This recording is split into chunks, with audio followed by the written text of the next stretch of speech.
আসসালামু আলাইকুম। সংবাদে আপনাদের সবাইকে স্বাগত জানাচ্ছি। আমি ফিরোজ তোহা। শুরুতেই আরবে কেবলস সংবাদ শিরোনাম জানিয়ে দেব এই মুহূর্তে হাতে পাওয়া সর্বশেষ গুরুত্বপূর্ণ আপডেট বাংলা সংবাদ। শুরুতেই থাকছে সাবেক তথ্য প্রতিমন্ত্রী মোহাম্মদ এ আরাফাতকে গ্রেপ্তার করা হয়েছে। আজ মঙ্গলবার গুলশান এলাকা থেকে তাকে আটক করা হয়েছে বলে জানিয়েছে পুলিশের একটি সূত্র। মোহাম্মদ আলী আরাফাত দ্বাদশ জাতীয় সংসদ নির্বাচনে আওয়ামী লীগের প্রার্থী হিসেবে ঢাকা ১৭ আসনে জয়ী হন। পরে তিনি শেখ হাসিনার নতুন মন্ত্রিসভায় প্রতিমন্ত্রী হিসেবে শপথ গ্রহণ করেন। এবারে জানাবো মাইকে ঘোষণা দিয়ে দুগ্রামবাসীর সংঘর্ষ, আহত ৫ শতাধিক। হবিগঞ্জের বাহুবলে পাওনা টাকাকে কেন্দ্র করে মসজিদের মাইকে ঘোষণা দিয়ে দুগ্রামের মানুষের মাঝে সংঘর্ষের ঘটনা ঘটেছে। ১০ ঘণ্টাব্যাপী সংঘর্ষে মিরপুর বাজার রণক্ষেত্রে পরিণত হয়। এতে ধাওয়া পাল্টা ধাওয়ায় সাংবাদিকসহ কমপক্ষে ৫ শতাধিক এলাকাবাসী আহত হয়েছেন। এ সময় বশির প্লাজার সামনে থাকা একটি মোটরসাইকেলও পুড়িয়ে দেন সংঘর্ষকারীরা। জানাবো আদালত চত্বরে ইনুকে ডিম ও জুতা নিক্ষেপ। রাজধানীর নিউ মার্কেটে দোকান কর্মচারী শাহজাহান আলীকে গুলি করে হত্যার অভিযোগে দায়ের হওয়া মামলায় জাতীয় সমাজতান্ত্রিক দলের সভাপতি হাসানুল হক ইনুকে আদালতে হাজির করা হয়েছে। এ সময় ইনুকে উদ্দেশ্য করে ঢাকার চিফ মেট্রোপলিটন ম্যাজিস্ট্রেট কোর্টের নিচে জুতা ও ডিম নিক্ষেপ করেছেন বিএনপিপন্থী আইনজীবীরা। একাধিক ডিম ইনু শরীরে লেগেছে। জানিয়ে দেব স্বৈরাচারের দোসররা প্রতিবিপ্লবের ষড়যন্ত্র করছে। বিএনপির সিনিয়র যুগ্ম মহাসচিব রুহুল কবির রিজভী বলেছেন, স্বৈরাচারের পতন হলেও স্বৈরাচারের পোকামাকড় বিভিন্ন প্রতিষ্ঠানে নানা ধরনের বিশৃঙ্খলা চেষ্টা করছে। নতুনভাবে আত্মপ্রকাশ এবং প্রতিবিপ্লব তৈরির চেষ্টা করছে ঘাপটি মেরে থাকা স্বৈরশাসকের দোসররা। তাদের বিষয়ে সবাইকে সতর্ক থাকতে হবে। এদিকে সাবেক ডিবি প্রধান হারুনের দেশত্যাগে নিষেধাজ্ঞা। ঢাকা মহানগর গোয়েন্দা পুলিশের সাবেক প্রধান মোহাম্মদ হারুনা রশিদ এবং তার স্ত্রী শিরিন আক্তারের বিদেশ গমনে নিষেধাজ্ঞা আরোপ করেছেন আদালত। মঙ্গলবার ঢাকা মহানগর সিনিয়র স্পেশাল জজ মোহাম্মদ আশামসুজ জগলুল হোসেনের আদালত দুদকের এক আবেদনের পরিপ্রেক্ষিতে আদেশ দেন। এবং সর্বশেষ জানাবো আন্তর্জাতিক সংবাদ। আল-আকসা প্রাঙ্গণে ইহুদি উপাসনালয় নির্মাণ করবে ইসরায়েলি মন্ত্রী। ইসরায়েলের ডানপন্থী জাতীয় নিরাপত্তা মন্ত্রী ইতামার বেন-গাভিরের মন্তব্য নিয়ে তোলপাড় শুরু হয়েছে। তিনি বলেছেন, পশ্চিম জেরুজালেমে পবিত্র আল-আকসা মসজিদ প্রাঙ্গণে সুযোগ পেলেই ইহুদি উপাসনালয় নির্মাণ করবেন তিনি। তার এমন বক্তব্যের পর মুসলিম দেশগুলো কড়া সমালোচনা করেছে। মঙ্গলবার কাতার ভিত্তিক সংবাদ মাধ্যম আল জাজিরার অনলাইন প্রতিবেদনে এ তথ্য জানানো হয়েছে। এতক্ষণ শিরোনাম শুনছিলেন, এবার বিস্তারিত। প্রিয় দর্শক, আপনি যদি এই চ্যানেলে নতুন হয়ে থাকেন, ভিডিওটি দেখতে দেখতে চ্যানেলটি সাবস্ক্রাইব করে আমাদের সঙ্গে থাকুন। আর এই ভিডিও সম্পর্কে আপনি আপনার মূল্যবান মতামতটি কমেন্ট বক্সে জানিয়ে দিন। আর হ্যাঁ প্রিয় দর্শক, জানিয়ে দিন ভিডিওটি কোথা থেকে দেখছেন। সাবেক তথ্য প্রতিমন্ত্রী আরাফাত আটক। সাবেক তথ্য প্রতিমন্ত্রী মোহাম্মদ এ আরাফাতকে আটক করা হয়েছে। আজ মঙ্গলবার তাকে গুলশান এলাকা থেকে আটক করা হয়েছে। পুলিশের একটি সূত্র গণমাধ্যমকে এ তথ্য জানিয়েছে। মোহাম্মদ আলী আরাফাত দ্বাদশ জাতীয় সংসদ নির্বাচনে আওয়ামী লীগের প্রার্থী হিসেবে ঢাকা ১৭ আসন থেকে জয়ী হন। পরে তিনি শেখ হাসিনার নতুন মন্ত্রিসভায় প্রতিমন্ত্রী হিসেবে শপথ গ্রহণ করেন। গত ৫ আগস্ট শেখ হাসিনা দেশ ছাড়বার পর সাবেক এই প্রতিমন্ত্রীকে জনসমক্ষে আর দেখা যায়নি। তিনি কোথায় আছেন সেই সম্পর্কেও কোনো তথ্য পাওয়া যায়নি। আরাফাত ঢাকার ফরাসি দূতাবাসে লুকিয়ে রয়েছেন। গত ১৪ আগস্ট এমন তথ্য সামাজিক যোগাযোগ মাধ্যমে ছড়িয়ে পড়ে। পরে এ বিষয়ে ফ্রান্স দূতাবাস জানায়, সাবেক তথ্য প্রতিমন্ত্রী মোহাম্মদ এ আরাফাত ফরাসি দূতাবাসে লুকিয়ে আছেন। এটি সম্পূর্ণ মিথ্যা তথ্য। আরাফাত দীর্ঘদিন ধরে আওয়ামী লীগের একজন থিঙ্ক ট্যাঙ্ক হিসেবে কাজ করেছেন। ২০২২ সালের ডিসেম্বরে আওয়ামী লীগের কেন্দ্রীয় কার্যনির্বাহী কমিটির সদস্য হন তিনি। উল্লেখ্য, গত ১২ আগস্ট মোহাম্মদ আলী আরাফাত তার স্ত্রী এবং তাদের মালিকানাধীন ব্যবসা প্রতিষ্ঠানের ব্যাংক হিসাবে লেনদেন স্থগিত করার আদেশ দেয় বাংলাদেশ ব্যাংকের আর্থিক গোয়েন্দা বিভাগ। সব ব্যাংক এবং আর্থিক প্রতিষ্ঠানের কাছে এ নির্দেশনা পাঠানো হয়েছে। মাইকে ঘোষণা দিয়ে দুই গ্রামবাসীর সংঘর্ষ, আহত ৫ শতাধিক। হবিগঞ্জের বাহুবলে পাওনা টাকাকে কেন্দ্র করে মসজিদের মাইকে ঘোষণা দিয়ে দুগ্রামের মানুষের মধ্যে সংঘর্ষের ঘটনা ঘটেছে।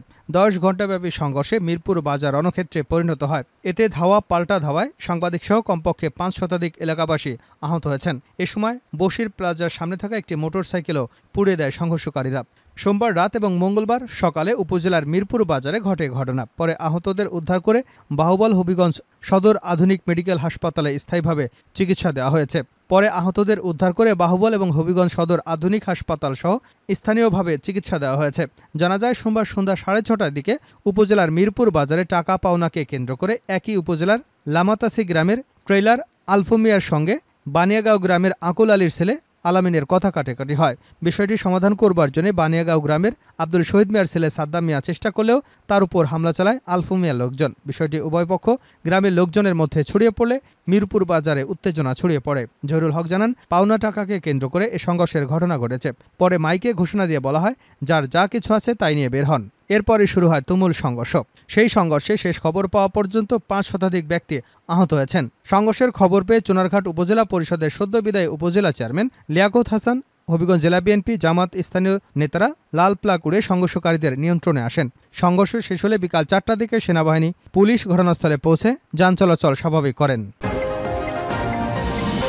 আদালত চত্বরে ইনুকে জুতা ও ডিম নিক্ষেপ। রাজধানীর নিউ মার্কেটে দোকান কর্মচারী শাহজাহান আলীকে গুলি করে হত্যার অভিযোগে দায়ের হওয়া মামলায় জাতীয় সমাজতান্ত্রিক দলের সভাপতি হাসানুল হক ইনুকে আদালতে হাজির করা হয়। এ সময় ইনুকে উদ্দেশ্য করে ঢাকার চিফ মেট্রোপলিটন ম্যাজিস্ট্রেট কোর্টের নিচে জুতা ও ডিম নিক্ষেপ করেছেন বিএনপিপন্থী আইনজীবীরা। একাধিক ডিম ইনুর শরীরে লেগেছে। মঙ্গলবার বিকাল ৫টা ১০ মিনিটের দিকে সিএমএম কোর্টের নিচে ঘটনা ঘটে। এ সময় আইনজীবীরা ইনুর গায়ের চামড়া তুলে নেব আমরা, ফাঁসি ফাঁসি ফাঁসি চাই, ইনুর ফাঁসি চাই বলেও স্লোগান দিতে থাকেন। এর আগে বিকাল ৪টা ৫০ মিনিটে ঢাকা মহানগর গোয়েন্দা পুলিশের একটি দল ইনুকে সিএমএম কোর্টে নিয়ে আসে। নিরাপত্তার প্রয়োজনে তাকে বহনকারী গাড়ির সামনে পেছনে পুলিশের ৩টি প্রোটেকশন ছিল। আদালত সূত্রে জানা গেছে, ঢাকার মেট্রোপলিটন ম্যাজিস্ট্রেট আলী হায়দারের আদালতে এই রিমান্ড শুনানি অনুষ্ঠিত হয়। এর আগে সোমবার বিকেলে উত্তরার একটি বাসা থেকে ইনুকে গ্রেপ্তার করে ডিবির একটি টিম। স্বৈরাচারের দোসররা প্রতি বিপ্লবের ষড়যন্ত্র করছে রিজভি। বিএনপির সিনিয়র যুগ্ম মহাসচিব রুহুল কবির রিজভি বলেছেন, স্বৈরাচারের পতন হলেও স্বৈরাচারের পোকামাকড় বিভিন্ন প্রতিষ্ঠানে নানা ধরনের বিশৃঙ্খলা সৃষ্টির চেষ্টা করছে। নতুনভাবে আত্মপ্রকাশ এবং প্রতিবিপ্লব তৈরির চেষ্টা করে যাচ্ছে ঘাপটি মেরে থাকা স্বৈরশাসকের দোসররা। তাদের বিষয়ে সবাইকে সতর্ক থাকতে হবে। জাতীয় কবি কাজী নজরুল ইসলামের মৃত্যুবার্ষিকী উপলক্ষে মঙ্গলবার সকালে ঢাকা বিশ্ববিদ্যালয় সংলগ্ন জাতীয় কবির মাজারে শ্রদ্ধা নিবেদন শেষে তিনি এসব কথা বলেন। রিজভি বলেন, কাজী নজরুল ইসলামের ৪৮তম মৃত্যুবার্ষিকী আজ। দিবসটি নানাভাবে তাৎপর্যপূর্ণ। যারা বাংলা ভাষাভাষী মানুষ রয়েছেন তারা এই দিনটিকে গভীর শ্রদ্ধার সঙ্গে স্মরণ করে। আমরা যার সাহিত্য কর্মের মধ্যে পেয়েছি কিভাবে অন্যায়ের বিরুদ্ধে বঞ্চনা থেকে মুক্তি লাভ করা যায়, তার কবিতা, গানে, সাহিত্যকর্মে তা ফুটে উঠেছে। তিনি অনন্য বাংলা ভাষার প্রধান কবি। এদিকে তিনি যেমন অন্যায়ের বিরুদ্ধে বিদ্রোহের কথা বলেছেন, অপরদিকে তিনি ছিলেন প্রেমের কবি। এরকম এক অসাধারণ বৈচিত্র্যের সম্মেলন আমাদের জাতীয় কবি কাজী নজরুল ইসলাম। তিনি বলেন, আপনারা জানেন গত ৫ই আগস্ট ছাত্র জনতার আন্দোলনে আমাদের কোমলমতি ছাত্রছাত্রীরা সম্মিলিতভাবে এক ভয়ঙ্কর স্বৈরশাসকের পতন ঘটিয়েছে। সেই আন্দোলনের উত্তাল ঢেউয়ের মধ্য দিয়ে আপনারা শুনেছেন কারার ওই লৌহ কপাট। সেই আন্দোলনের মধ্যেই শুনেছেন আমরা ঝর্ণার মতো চঞ্চল। আমরা সেই আন্দোলনের প্রতিটি ক্ষেত্রে গণতন্ত্রের মুক্তি লড়াইয়ে কোমলমতি ছাত্রছাত্রীরা এক অভূতপূর্ব শক্তি পেয়েছিলেন নজরুলের গান শুনে, নজরুলের গান গেয়ে। রিজভি বলেন, আজও আমাদের প্রেরণা দেয় অত্যাচারের বিরুদ্ধে কিভাবে লড়াই করতে হবে। আমরা তাই যখন কারাগারে যাই তখন নজরুলের গান গাই, আমরা যখন মিছিল করি তখন নজরুলের গান গাই, আমরা যখন স্লোগান দেই তখনও নজরুলই আমাদের প্রেরণা। আমাদের যখন বন্দী করা হয় তখন নজরুলের গান, কবিতা আমাদের উদ্বেলিত করে।